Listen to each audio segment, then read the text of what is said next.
Maggot sekarang menjadi sangat populer sebagai pakan hewan atau bahkan dikonsumsi oleh manusia. Sekarang coba kita bahas yuk gimana sih maggot sebagai pakan koi.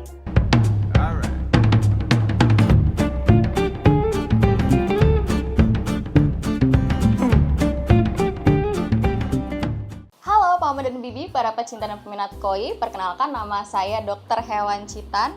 Saya adalah veteriner dari kolam koi Keko.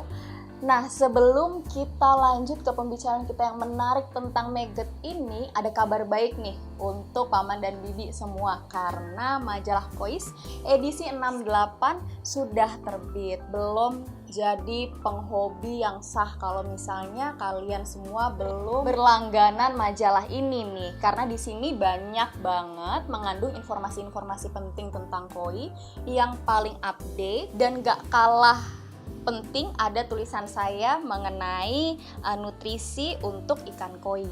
Di sini saya membahas tentang apa sih nutrisi makro dan nutrisi mikro untuk ikan koi, dan seberapa penting sih sebenarnya nutrisi makro dan nutrisi mikro itu pada ikan koi. Jadi Paman dan Bibi bisa memilih pakan ikan koi dengan cermat dan tepat.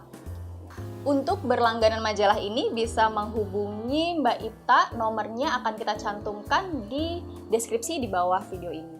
Maggot sebenarnya memiliki arti yaitu belatung, tapi tidak sembarang belatung yang digunakan ya. Jadi maggot yang digunakan itu berasal dari lalat berjenis black shoulder atau BSFL biasa disingkat.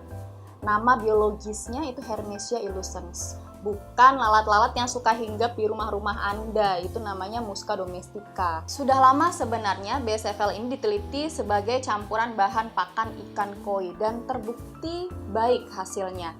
Tapi ada beberapa faktor yang harus kita perhatikan dalam memberikan BSFL ini ke pakan ikan. Ada 4 sebenarnya cara pemberian BSFL ini ke koi-koi Anda.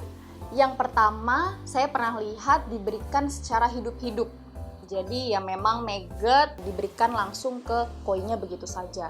Ada kemudian yang bentuknya kering atau dried maggot. Kemudian ada yang bentuknya tepung, jadi tepungnya ini memang kemudian dicampurkan ke dalam pakan ikan. Kemudian ada juga yang dalam bentuk minyak atau BSFL oil. Nah, sekarang kita bahas satu persatu apa sih keuntungan dan kerugian dari keempat cara pemberian BSFL ini. Yang pertama adalah pemberian maggot secara hidup-hidup atau live maggot. Sebenarnya kekurangannya agak lumayan banyak. Dia ribet, udah pasti. Kemudian yang kedua, kandungan proteinnya ini masih terlalu tinggi kalau diberikan secara hidup-hidup. Kalau Paman dan Bibi ingat di video saya yang sebelumnya, saya pernah bilang bahwa pemberian protein pada ikan koi itu tidak boleh terlalu tinggi, sehingga pemberian maggot secara hidup-hidup ini lebih baik dihindari. Apalagi kalau Anda membeli live maggot kemudian Anda simpan maggot itu, Anda tidak bisa mengontrol siklus hidup dari maggot tersebut. Jadi nilai nutrisinya sudah berubah. Yang kedua adalah pemberian maggot yang sudah dikeringkan. Ini yang paling populer sekarang di kalangan para penghobi ikan koi nih. Jadi dikasih maggot yang bentuknya sudah kering. Sebenarnya bagus juga, tapi yang perlu digarisbawahi adalah kalian tetap harus memilih dried maggot yang proteinnya tidak boleh lebih dari 45%. Karena yang saya lihat nih, yang beredar sekarang itu banyaknya kandungan proteinnya itu masih di atas 45%, ada yang bahkan sampai 50%. Nah, yang ini yang tidak disarankan untuk digunakan. Balik lagi, alasan mengapa proteinnya tidak boleh terlalu tinggi karena memang pertumbuhan ikan koi Anda nanti akan menjadi lebih lambat. Jadi pemberian maggot dalam bentuk kering ini boleh, tapi tidak boleh terlalu sering. Jadi hanya sebagai pakan selingan saja, tidak bisa digunakan sebagai pakan utama. Ya sesekali aja ngasihnya. Perlu berhati-hati juga bahwa kalian harus membeli maggot kering yang memang berada di siklus hidupnya itu larva.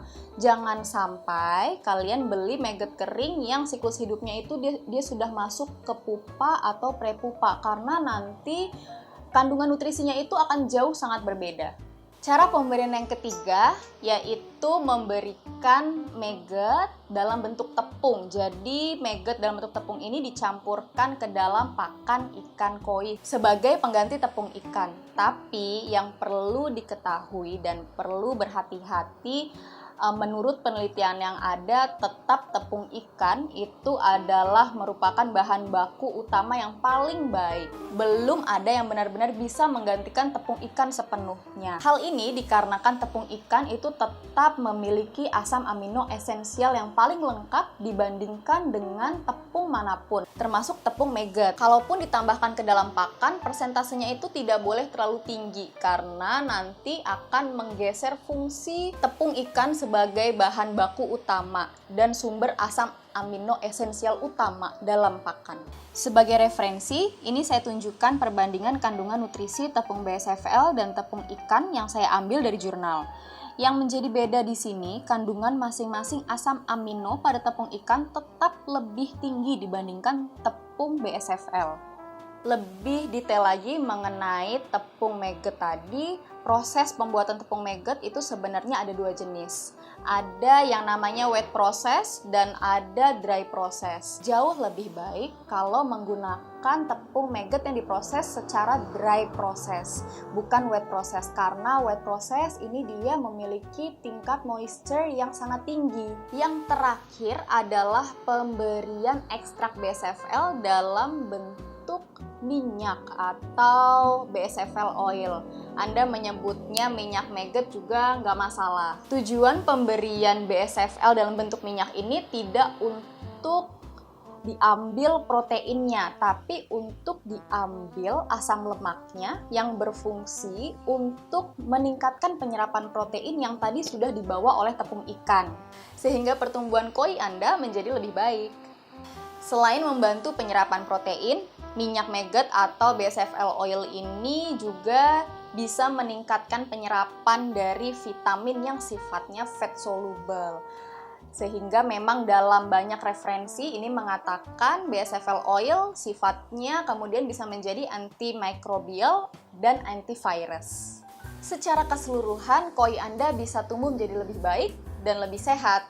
Memang pembuatan dari minyak maggot atau BSFL oil ini lebih sulit, jauh lebih sulit dibandingkan hanya produksi maggot kering atau tepung maggot, karena maggot oil ini atau minyak maggot tadi itu dia didapatkan setelah menjadi dried maggot, dia diolah menjadi tepung. Setelah diolah menjadi tepung, dia harus mengalami proses filtration dan decanting lagi agar menjadi minyak maggot yang kita inginkan. Ya, resikonya karena memang pembuatan minyak maggot ini melalui proses yang lebih sulit dibandingkan dengan maggot kering dan tepung maggot. Harganya memang jadi lebih mahal sih, tapi karena fungsinya memang lebih bagus dibandingkan dengan tepung maggot dan maggot kering, tetap kita berikan minyak maggot tersebut ke pakan yang kita develop, yaitu Gainen Well Grow. Sekarang kalian kalau mau beli udah gampang banget karena udah beredar di seluruh Indonesia. Kita akan cantumkan linknya di pin komen dan di description. Kalau Mama dan Bibi punya pertanyaan seputar nutrisi pada ikan koi, silahkan bisa ditanyakan di komen, nanti akan saya sempatkan untuk menjawab, atau mungkin nanti bisa kita jadikan video malah pertanyaannya. Jadi pemberian maggot pada ikan koi Anda ini memang sudah terbukti baik. Tapi tetap yang paling baik adalah pemberian ekstrak dalam bentuk BSFL oil di dalam pakan ikan koi Anda. Saya Dr. Hewan Citan, terima kasih banyak. Semoga koi-koi kita berbahagia. Ciao!